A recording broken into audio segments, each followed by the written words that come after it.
From the moment I met you, things they move from me to you. Hello everyone, thank you so much for tuning back in today's video. So today I want to show you how I was able to dye this hair using the water hair color dye method. Anyways, so this week I got it from the beauty supply. It was $24 with tax. It was about $26. I really love the hair. The curls are so beautiful, and I got it in color 613. Now, the color that I was originally going for, I really wanted like a pink, like a blush pink, what I got in the end, but you're gonna see how everything went. Okay, if you're interested in the hair, I would try and find something similar and leave the link in the info section below. So definitely check out the info section below for more info on the hair. What I originally wanted was a light pink bubblegum type color. So I went to every Walmart I could go to. I couldn't find a bubblegum pink color.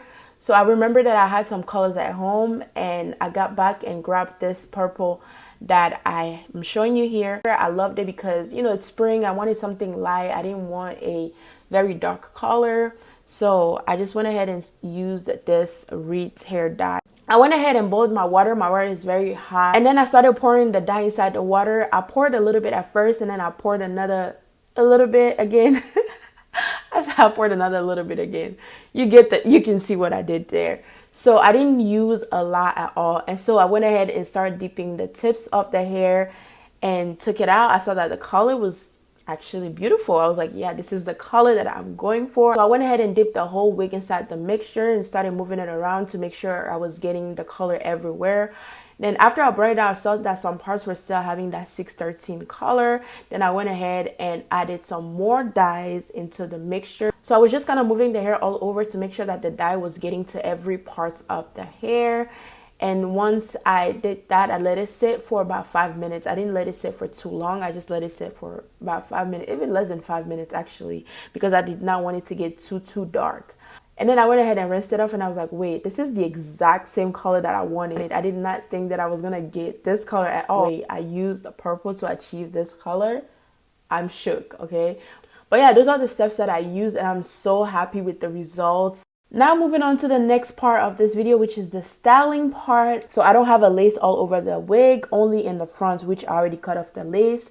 And so I couldn't really do much with parting, and I decided to do some baby hairs. Now here you're gonna excuse me because I did not have, like, the big mirror was a little bit farther from me, and then I only had that little mirror that I was like trying to hold and trying to do this and trying to film all at the same time. Guys, it was a struggle. So when you're cutting your baby hair, you want to cut it long at first, just because it can be very hard to style, or, you know, to style if it's too short. Or you might be able to style if it's too short, I don't know, you know, but I just prefer to cut it long at first and then adjust it from there. And then I went ahead and used my baby girl's edge control, and yeah, I just try to do what I could do, guys. It wasn't nothing fancy, but it came out cute. Definitely follow me on Instagram if you want to see pictures and all of that good stuff. My Instagram is LisaOfficiallyLive. Thank you guys so much for watching. I'll speak to you in my next one very soon. God bless. Bye.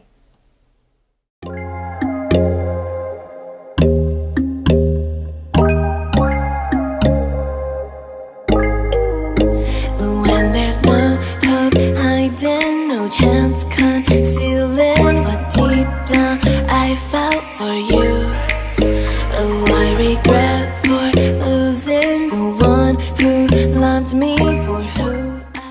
Express yourself now. Dance your soul inside with me. Dance like nobody did. Dance and we go the hours, man.